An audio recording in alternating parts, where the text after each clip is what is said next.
morning and welcome to Frankly Speaking here on WYDC TV Big Fox. I'm your host, Frank Acom, and we are broadcasting from the Hesselson studio right here on Market Street in Corning. Coming up a little bit later on in the program, we'll be talking with Allison Mandel from Elmira Downtown Cleanup, which is happening at Wisner Park this Saturday, starting at 9 a.m. You can find out more at elmiradowntown.com. So that's coming up in just a little bit. On the program this morning, and let me put my contact information up, because if you want to weigh in on anything that we'll be discussing, I would love to hear from you. We're going to talk a little bit about national issues. There's some troubling poll numbers out for President Biden, so we'll talk about that. We also have some New York State issues as well, so please, as it says there, you can contact us at any time. All right. First of all, this is a big week. Tomorrow, President Biden will meet with Kevin McCarthy, House Speaker, of course, Kevin McCarthy, to discuss the debt ceiling. Isn't it interesting with Washington in a way where everything is so time sensitive? We have to do this today. We have to do, but then they always put off the meetings for like a week and a half. Because when did that first break? We brought it on the show really that morning when it was first announced that they were going to have a meeting. Was that 2 weeks ago now? But of course, we're told that this is the scariest thing that could happen to our country if we don't fix the debt ceiling, if we don't raise the debt ceiling. That it will just cause, well, I think, who was it? Janet Yellen said economic chaos if something isn't figured out. But it seems like only one side is coming to the table with any suggestions, with any anything that's open for negotiation. As soon as the Republicans, which they said he couldn't do, that Kevin McCarthy couldn't rally enough Republicans to get it done, he did. And then the Democrat Party says, well, we're not even going to look at that. We're not even going to negotiate. That's not even going to be a starting point. So who's the ones that are dragging their feet and should be getting the criticism here? It's not the Republicans. I thought it was, as a matter of fact, I know we talked about this with former Congressman Joe Sempolinski. Some would argue that it's not a conservative enough plan. But in good faith, we put that out there as Republicans, and what's it get you in the media? Not much. A lot of criticism. So hopefully that meeting is productive. We'll, I'm sure, talk about it extensively after the meeting right here on Frankly Speaking. So we're going to talk about, speaking of President Biden, Washington Post and ABC funded a poll to see what people thought. Now, we know in the past, 70% did not want President Biden to run for re-election. So we didn't expect those numbers to really get much better for the president, and they did not. So we are going to talk about that here in just a little bit as well, but I'd love to have you weigh in on it. What do you think? Do you want to see President Biden run for re-election? Now, he's announced it. There's obviously some concern there that he recorded his video instead of doing something live so he could redo it and do it over again until they got what they liked. We know that freedom was a main key word that he kept using. Some have criticized him for that it was not the direction to go down, because they keep using the talking point that essentially Biden is a unifier, except for Trump is going to be a threat to democracy somehow, so dividing the country even further. We're going to talk about that. We also have a couple bills coming out of Albany. Oh, I've got an update for you, too, on something that we've been kind of screaming from the rooftops, and that is China wanting to be the world's superpower. And if you remember former Congressman Tom Reed saying that China believes they have us in checkmate, when he believes that we're just in check. But it's getting very, very close to this idea that China will be the world's superpower. We're going to talk about that in just a moment, but I don't want to run too late, so stay with us. This is Frankly Speaking on WYDC TV. Big Fox will be right back.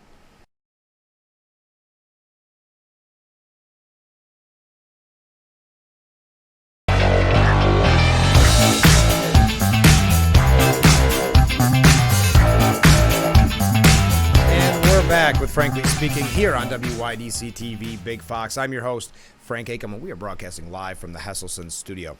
So President Biden and his campaign cannot be very happy with this poll released from Washington Post and ABC.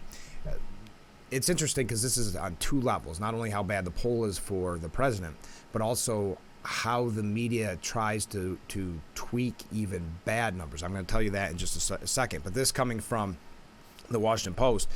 Biden's emphasis on what his campaign calls a freedom agenda, and this is what I mentioned in that video that he released to announce his re-election. It was about freedom, and that Trump and his supporters are a threat to democracy. That was, they're saying, an indication that he's trying to shift voters' focus away from their reservations about his age and the job that he has been doing.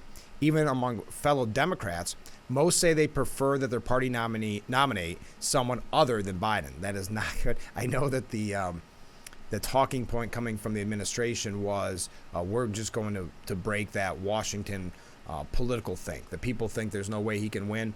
No, we're going to show him different. Biden's overall job approval rating stands at just 36%. Now, that's down from a low 42 in February.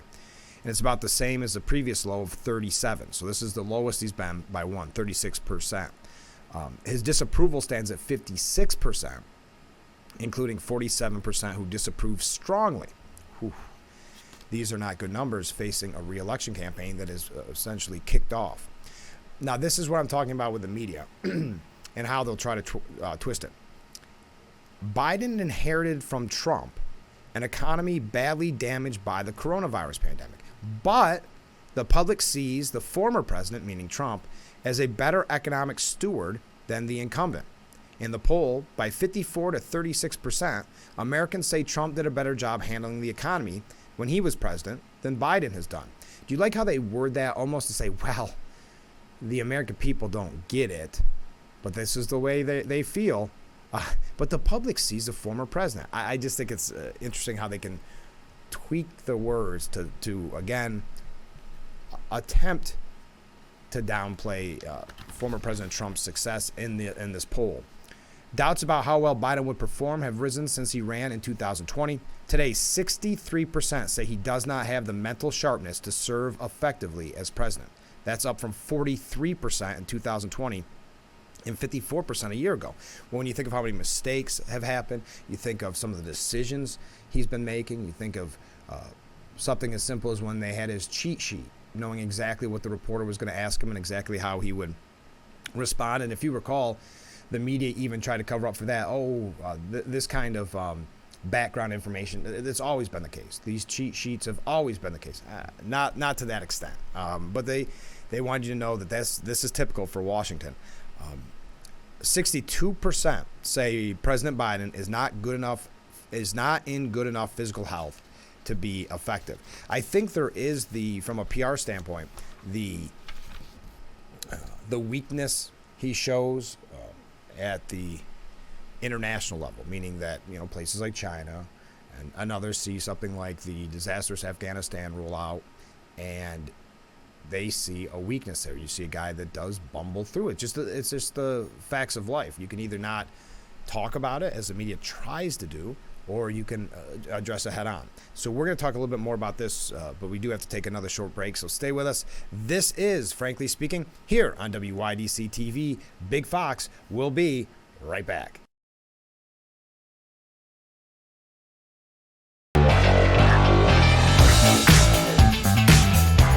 We are back with Frankly Speaking, and we're talking about this new poll that questions President Biden's mental sharpness. Now, again, remember, this is the mainstream media. They're going to attempt to spin it as a positive as best as they can, but these numbers are devastating. By the way, we did receive, and I thought this was a very good point. Let's see if it pops up. In the corporate world, 36% approval rating gets you fired. That is a very good point. I would say in most aspects of life. If you think of pop culture, TV, things like that, yes, you do need to be viewed as more favorably. Now, this says overall more than 4 in 10 Americans, 43%, say that both Biden and Trump are too old to serve new terms as president when they would be 82 and 78, respectively. Yet here there is a difference. And they do, I will give them a tiny bit of credit on highlighting this. If you look at the perceptions of Biden and Trump, about a quarter, 26% say only Biden is too old, while 1% say only Trump is too old. Another 28% say neither candidate is too old to serve another term. Now, on a broadcast on Friday, President Biden had this to say about it, and I find this to be, I don't, is egotistical the right word? I don't know. I don't think this has a good sound to it, but you tell me. Because I have acquired a hell of a lot of wisdom and know more than the vast majority of people, Biden said. That's been a theme of Biden's time in office, not just, going back to Senate, going back to VP. He's got a very kind of a delusions of grandeur about how much more intelligent he is than everybody else. And he's been caught, I should say. I don't know. When it's Biden, they always say like things like, "Oh, it's just what Joe does." But when he's lied about some of the things in his background, some of his education, like that, but he's had a regular talking point that he's basically the smartest guy in the room. So again, that's what he said. He knows more than the vast majority of people. And I'm more experienced than anybody that's ever run for the office. And I think I've proven myself to be honorable as well as also effective. Now, about 7 in 10 independents, that's a very important voting bloc, say Biden lacks the mental sharpness and physical health to serve effectively. And about 1 in 5 Democrats say the same thing. Oh, tongue-tied. Say the same thing. The vast majority of Republicans, 94%, say Biden lacks the mental sharpness to be president. And again, however the media wants to spin this or twist this, we're seeing it with our own eyes. It goes back to when we talk about crime and they tell us, no, there's no crime issue in New York. And we say, well, we've seen it with our own eyes. We've experienced it. The same goes with Biden. We've seen the press conferences. We see what he says off the cuff. And that's where those poll numbers come from. So as much as the media tries to tell us everything's okay, there's no denying what you're seeing and hearing. It's so bad, and I was kind of surprised by this, that even George Stephanopoulos admitting that it was brutal for President Biden. Well, yeah, even if you look at it, Trump opens up with a clear 7-point lead over Biden. And you know how much they've attacked the former president and how much they have not wanted him to be in. So Trump is at 49%, Biden at 42%. Oh, our guest is here. Perfect timing. George Stephanopoulos admitting that it's just brutal for the president. We'll talk more about that after our interview, so stay with us. This is Frankly Speaking here on WYDC TV. Big Fox, stay with us.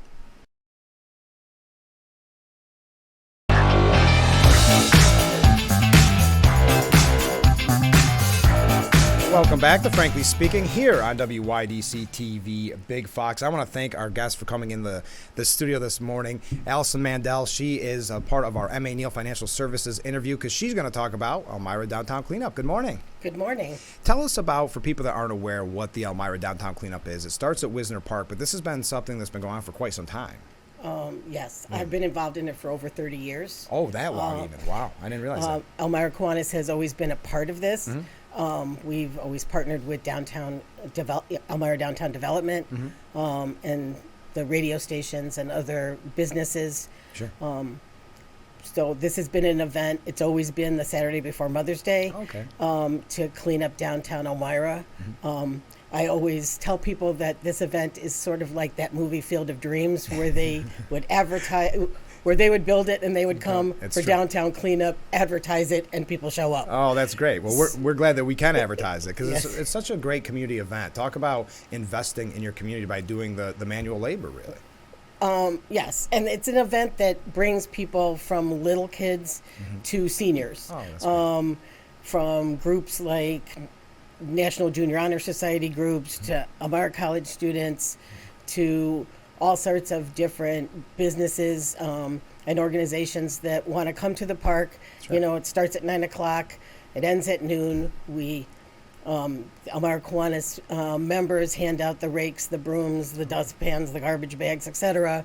We send people out to different areas within the city to do some raking, sweeping, cleaning up, Sure. to make downtown a place that we're all proud of. A little brighter. I agree. So anybody can participate is what you're telling me. Absolutely anybody can participate. What would you tell someone that maybe has never participated but wanted to this year? What should they bring? What should they know? Pretty much just bring yourselves. I think if you have kids, I would bring maybe some garden gloves. The gloves that we give out are a little large for little kids. Okay. So we have all of the equipment. If you want to bring your own rake or gloves or broom, feel free. So, if some people come as individuals or just a small family, we pair them up with other groups so that we can send them out to different areas, from cleaning up in Clemens Square to Riverfront Park to the old Tops store on the south side. So all over what's considered the downtown zone for Elmira Downtown Development. So do you find there's a lot of people that come back year after year? Absolutely. Yeah, yeah. And I know this is not the reason to do it, but everybody gets a T-shirt, right? Everybody gets a T-shirt at the end. They get pizza, Oh, okay. they get soda or water, and they get a T-shirt at the end. Yes, so I'm wearing one from one year. I don't know what this year's color is, Okay. but every year it's a different color, so kind of inspires people to come back to get their collection of Elmira Downtown Development. Sure. Do you have all yours saved? All I have a 30 years? lot Do you? saved. How much work is involved? Because you mentioned seniors and maybe some people with, certain health issues. Is it a lot of work? It's not really a lot of work. I mean, basically, we send you to an area. If you're going down Gray Street or Church Street or the park, you're basically, kind of sweeping up the debris that's left over the winter. We give everybody garbage bags. We ask you not to make them too heavy, Okay. because our members will go around at the end and put them by the curb so that our members that go around with their trucks can pick them up and bring them back to the dumpster. Okay. So it's not really a lot of work. It's really more the camaraderie, I think, that's a of good the word. community coming together just to make Elmira Downtown look better. I know there's a lot of groups that have helped you put this on, and you mentioned the Kiwanis, and there's so many others. How much planning goes into this each year? Well, it pretty much runs like a well-oiled machine Oh, after all these years. Sure. I have to give a shout out to to Kylene and Katie at Downtown Development, because they're both brand new. Oh, wow. So this is kind of Is this their first one This then? is their first Oh, one. they've gotta be but excited. pretty much, we try to keep a list of the groups that come each year. It's kind of tough because it's a little hectic Oh, yeah. at 9:00 when everybody shows up and wants to know where they're going. Mm-hmm. But basically, it's coordinating getting the T-shirts, the pizza, the soda. A lot of that stuff is donated. So working with area businesses Okay. that are willing to donate to the cause. So you mentioned people show up at 9 a.m. then on Saturday Yes. at Wisner Park. You can find out more at elmiradowntown.com. What's that morning like? Around Well- 7:30, 8 o'clock? Well, pretty much we're setting up then, bringing Okay. up the rakes and the brooms, which hopefully, we set them up by the bushes on the side closest to the arena. Pretty much people come to the park. We set up a table just below the little bandstand area in the park. People come over, we just give them their assignment, send them over to pick up their supplies, and set them loose. So set them loose. I like that.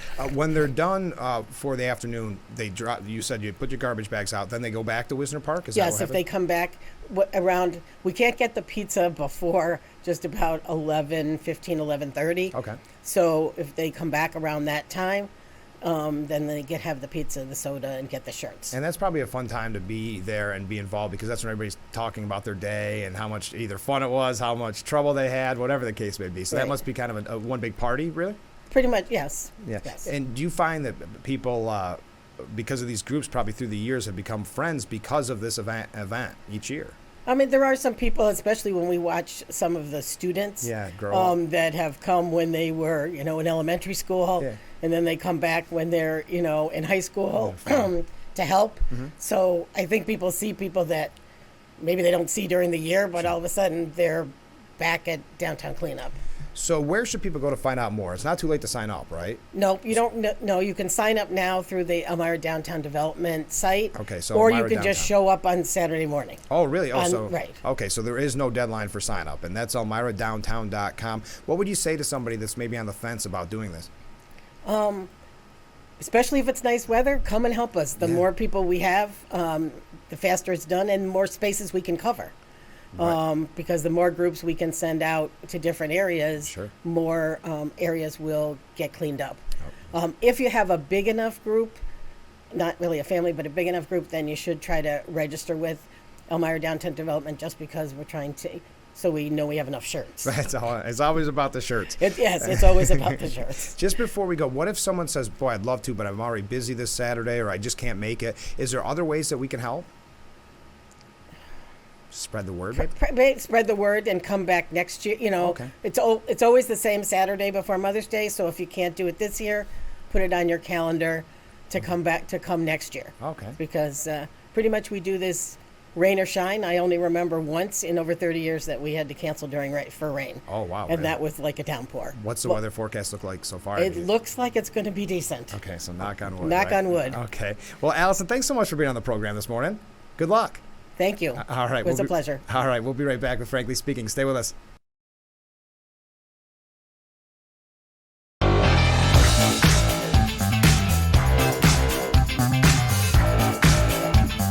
Welcome back to Frankly Speaking here on WYDC TV Big Fox. Thank you to Allison Mandel for joining us on the M.A. Neal Financial Services interview.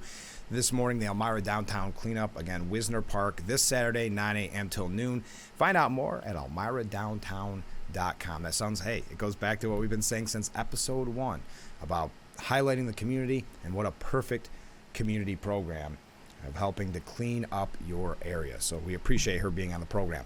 We were talking a little bit more national stuff this morning with the recent poll numbers for President Biden and former President Trump opening up with a clear 7-point lead over Biden in the 2024 race. Also, I would highlight that DeSantis was polling at 48% against a hypothetical matchup against Biden at 41%. So both very similar numbers, up +7. There is a piece that we may get to later on, but I may not have time. It's an opinion piece saying that DeSantis really needs to step it up and win over some Republicans and some Trump supporters. There's been some questions about his polling back and forth. I think it's all too early for that. I think he's doing a good job, but I understand their concern there. And I'd be curious you don't have to tell me who you're going to vote for, but what do you think of DeSantis? I know he's been doing some very good things in Florida. He's had a couple setbacks in his campaign as well, even though I want to clarify, he has not declared that he's running. It's just one of those, it looks obvious. But I had mentioned before our guest came in this article about George Stephanopoulos over the weekend, saying this poll is just brutal for President Biden. That was on, he was talking on The Week. The poll released Sunday found that 63% of American adults do not think Biden, who is 80, has the mental sharpness it takes to serve effectively as president, compared to only 32% who believes he does and 5% who have no opinion. I wonder how you have no opinion on that. The number shot up 9 percentage points since the same poll was conducted a year ago. A lot has happened in that year. I would also add that Donna Brazile, the former DNC chairwoman, remember there was some controversy there that she maybe fed Hillary Clinton some of the debate questions when it was Hillary versus Bernie in the primary. We won't get into that. But she said, it kept me up. I'm glad that they don't really hide the bias anymore. She tried to, and then she became the DNC chairwoman, and then it was like, yeah, there's no guys. I mean, let's face it, Stephanopoulos worked for the Clintons. I mean, we know what their agenda is in this. But she said, it kept me up. I thought they should wake up and look at those numbers, meaning the Biden campaign. It's sobering in the sense that the coalition that elected Joe Biden, with the historic numbers that he saw in 2020, that coalition right now is fragmented. That should concern them. Well, I mean, I would hope it concerns them. They don't seem to be. I mean, as I mentioned, President Biden saying, I got to read this quote again because it's so funny to me. Basically, why do you think you should run for re-election, essentially was the question. Because I've acquired a hell of a lot of wisdom and know more than the vast majority of people. He always has that bluster. He's done that for a long time. I'm the smartest person in this room. I can do it. I don't know. Because I know more than the vast majority of people. Is that the talking point you want to use? Is that what your campaign is going to be? I know more than the vast majority. Okay. But that's our quick look this morning at the polls. I know that's been a major topic in the news, and it is somewhat surprising. And by the way, I said you can weigh in on these topics. There you go. The polls are so bad that the media's even been forced to address it. Not something they would normally want to do. We saw how they protected, in a way, then former Vice President Biden when he was running, and basically stayed, you know the old talking point, stayed in his basement, but he did. He did not really campaign, not a lot of media interaction, and they protected him from that. Will that work? It seems like when you release a video announcing your reelection the way that he did, that may be their strategy yet again, to stay out of the spotlight, which most campaigns want the complete opposite. For Biden, they believed it worked last time. Could it work again this time? And that's going to be a very important question. But we talked about one of the issues with Biden's age and the polls like this. It shows a weakness to other world leaders.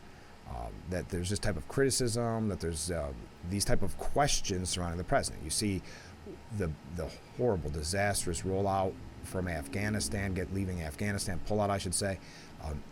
That has led, I think, in many ways, something like what we're seeing in Ukraine with Russia attack. Would they, if Afghanistan didn't go so poorly, would they have felt as confident that they could go after Ukraine? This is what troubles me. There's a piece, and I can't show you on the screen because it didn't sync up right. But the Wall Street Journal releasing this report just yesterday evening. The United States and allies look at potential China role in ending Ukraine war. I've mentioned it numerous times on this program. We've talked with people like former Congressman Tom Reed about it. China believes that they are the world superpower, or almost the world superpower. I mentioned, if they could stop this war in Ukraine, they would get a lot of they could make a move closer to that world superpower. I'll put it that way, because people would say, and China would say, see, we were the peacemaker. The United States couldn't do it. Well, now it seems like, sadly, and this goes back to the presidency and the administration and decisions they make on foreign policy, it looks like we're actually encouraging that to happen, having China take over that role. Some U.S. and European officials said they believe that Ukraine's planned spring offensive could pave the way for negotiations between Kiev and Moscow by the end of the year, and that China could help bring Russia to the table. The PR move that they will make with this, the propaganda that they'll release, if China is the one to end this war. And I honestly, if I'm being truthful with you, I thought that may have been the case when they met recently. I thought maybe that would be the end of it, and then because Russia wants to be in the same alliance, saying, look, we did it. China did it. The willingness to encourage negotiations and seek out a role for China in talks represents a shift in Western thinking. It sure does, particularly in the U.S., which has been highly skeptical of any involvement for Beijing, given China's longstanding support for Moscow. Secretary of State Anthony Blinken publicly expressed cautious optimism recently that Beijing could help diffuse the conflict. Boy, I don't know if this is the direction we want to head. If this is what what our plan is to actually encourage China to take over this quote-unquote peacemaker role. I know former Congressman Joe Semplinsky talked about, the 100-year plan. Well, the 100-year plan looks like it's been sped up significantly with China wanting to be the world superpower. Now, according to CNN, in that vein, China says that the relationship with the U.S. is as cold as ice, but stabilizing it is a top priority. This coming from CNN. China's foreign minister said Monday a series of erroneous words and deeds by the U.S. had placed relations between the two superpowers, there you go, they want to be the lead superpower, already in the superpower list, on cold ice, but stabilizing ties is a top priority. The agenda of dialogue and cooperation agreed by the two sides has been disrupted, and the relationship between the two countries has once again hit the cold ice, he said in a statement. I'm not really sure why that would be, but that all ties in together with what we're saying with the idea that China, if they step in Ukraine, and we apparently are now encouraging that and letting them be the lead player in this, what that means for the future not just of our country, for the future of world politics, geopolitical politics, is very interesting. It's something we're going to keep a close eye on and keep as much as we can, have experts on to talk about it, have whoever will talk about it on the program, because it's something that I think, unfortunately, the media and politicians have too much invested with China and really do not want to confront this issue head on, the threat of China head on. way too much money involved when you talk about politics. You've got the media who depend, a lot of their sister companies depend on the money from China. So it's a very troubling situation. We definitely need to, as soon as possible, have a leader that's willing to step up and say, no, China is a threat. And we have to look at every possible avenue to make sure that we, as the United States, stay the world's superpower. We've got to take another short break. I know we're jumping around on a lot of issues today, not a lot of local, but I think when I come back, I do have a couple things about the presidential race that we may get to, but I think we're going to hop over to some New York issues because I don't want to run out of time on the program and not have an opportunity to bring these 2 or 3 stories and highlight them to you. So stay with us. This is Frankly Speaking. I'm your host, Frank Akin. We're broadcasting live from the Hesselson studio right here on WYDC TV. Big Fox, stay with us.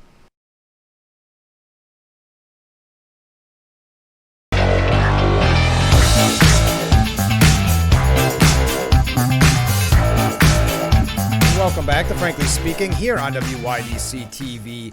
Big Fox. I'm your host, Frank Akin, broadcasting live from the Hesselson studio here on Market Street. Let's talk about some New York State issues as we wrap up the program here. Just about 15 minutes left to go here, so we've got a lot to cover. Politico suggesting that New York Democrats lost the crime debate. I think that's crystal clear. If you recall that shady character that I mentioned last week, that's Sullivan, that worked for Governor Hochul, the guy that was out of Colorado. He made the decision for Hochul, and it was a in their mind, many Democrats' mind, a very bad mistake, that he wanted to focus her campaign on abortion issues, where Lee Zeldin went for the crime issue, and of course, that was very successful for Zeldin. Obviously, did not win, but put up fantastic numbers in a very blue state. So it said less than 12 hours after New York lawmakers approved a month late state budget, Governor Hochul was promoting her biggest victory. We brought that to you last week, patting herself on the back over what is very weak change to bail reform. Individuals running next year for Congress on down can talk about how Democrats take public safety very seriously. This is not a Republican-owned issue. It's something that we're the ones leading on.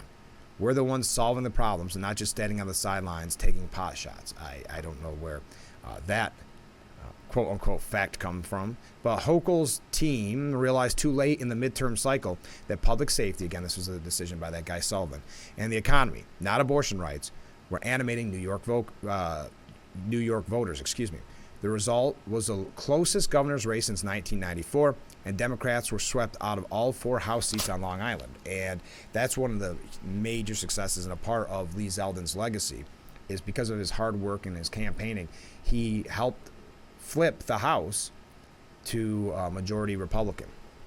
Hochul held up the state budget for 9 days last year to get a handful of bail changes, but then she didn't effectively promote the tougher laws during the campaign. She is now trying to make sure she does not make that mistake twice, according to Politico. Hochul's budget, the first of her first full term, revolved around addressing those critiques. She delayed budget negotiations for weeks, sacrificed other deals just to get this through. And we had talked about that on the program. She knew enough about this issue. She knew how it really affected her in the polls and at the voting booth, that she had to do something. Even if you or I know that it's really no substance in these reforms, she still had to have something from a public relations standpoint that she could tout as, see, we are tough on crime. Again, if you look at it, the changes do not mean that you're tough on crime, but as politicians are wont to do, they are going to spin it in a PR way to make it sound like you couldn't be tougher. The ultimate deal still left many unhappy. That is absolutely true. It did not go as far enough for Republicans, as we keep saying. Some moderates and even Mayor Adams on New York City, they don't think it went far enough. So Republicans obviously don't, moderates don't, and even Mayor Adams wanted more. Hochul has resisted backing a dangerousness standard for even greater judicial discretion that has been used by other states that have successfully overhauled bail laws. Quote, the governor is going to claim a win for public safety, even though the law expressly prohibits judges from taking a defendant's dangerousness into account during the pretrial process, said Albany area Republican Senator Jake Ashby. I combined all the words there. Said in the statement, If she tries to spin that as judicial discretion, she'll be embracing a level of shamelessness previously reserved only for her predecessor. That, of course, disgraced former Governor Andrew Cuomo.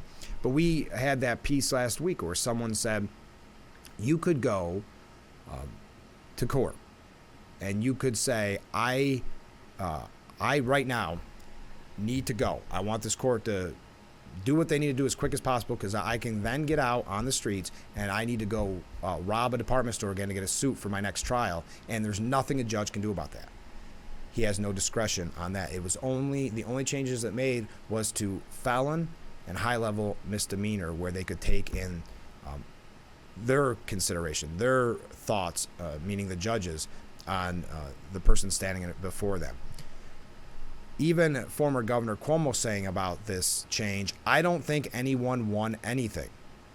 The governor loses. The answer was not bail reform. Well, I think the answer was reform to bail reform. I think that they weren't happy that she addressed it at all. Republicans won't be letting up on attacking Democrats on crime. State GOP chairman, it was, of course, you recall Nick Langworthy, and then when he, now in Congress, it became the former chairman, Ed Cox. He was that for quite many years, and now he's back at the helm. Democrats are not going to be able to hide on the issue, in 2024, when all 26 House seats will be up on the ballot. Kathy Hochul continues to have her head in the sand on crime, said Ed Cox. So that's our first. I guess I didn't have to keep that up the whole time. That's our first New York State topic. When we come back, a few more. So stay with us. We'll be right back with Frankly Speaking here on WYDC TV. Big Fox will be right back.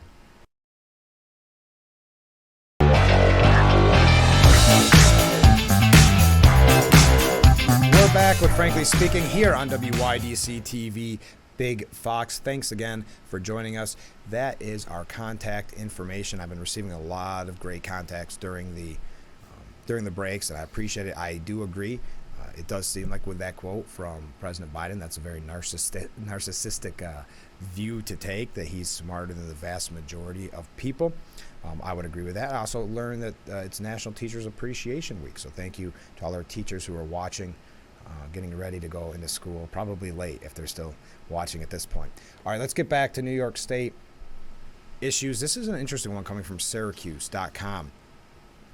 They're saying too little, too late, a topic that we've discussed frequently on this program, which is the illegal marijuana stores, the sticker stores, as they're kind of, I guess, affectionately known. Obviously, we're losing that tax revenue. Now, New York State doesn't know what to do about it. They're starting to crack down. But too little, too late, says Syracuse.com.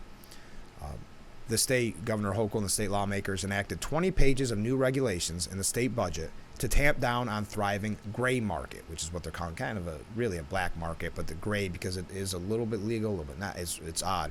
Thousands of pop-up weed stores and members-only clubs are flourishing in the absence of legal places to buy cannabis, thanks to the glacial, as they put it, rollout of retail licenses by the state. I did not realize this, but if you go to the Office of Cannabis Management, they call it OCM, 8 verified dispensaries in the entire state of New York. So 8 New York State approved dispensaries in all of New York, in a state of 19 million people. And then they wonder why this black market popped up. The new law does give OCM the power to seize illegal cannabis and to assess civil penalties of up to $20,000 a day against unlicensed cannabis businesses. Now, I know we've talked about that extensively. The State Department of Taxation and Finance is empowered to inspect these operations and to fine businesses up to $100,000 if taxes are not being paid. I think one of the big problems is, and this is what the piece says, it all sounds like a bureaucratic, indirect way to shut down pop-up weed shops, akin to locking up gangster Al Capone on tax evasion charges, but that's by design. I think one of the problems we're going to have is the enforcement of this. We've heard that the Office of Cannabis Management is such a wordy organization, does not have the manpower. Now, I believe, like any bureaucratic agency, they have a lot of employees, but perhaps not enough to help shut down how many of thousands of these things have popped up. And you knew once it started affecting revenue here in New York, meaning that we're not getting the taxes we're supposed to get. These illegal shops aren't paying anything. You knew the government would have to do something and go after them. But will there be enough? The new law curbing illegal cannabis retailers is only as good as the efforts it is to enforce it. The legislation is silent on how the OCM and the Department of Taxation and Finance will staff up to accomplish this new mission. That's a weird way of putting that, but will add staff to accomplish this mission. At bottom, the budget is a lousy way to make public policy. Amen. These policies should stand on their own, be debated on their own, and be voted upon on their own. But there you go, 8 total in all of New York State, and they wonder why. Well, again, it's kind of the virtue signaling idea. They want to look like they were doing something. We legalized pot, good at, vote for me. But obviously the rollout has been disastrous. Let's take another short break, and then we'll wrap up today's edition of Frankly Speaking here on WYDC TV. Big Fox, we'll be right back.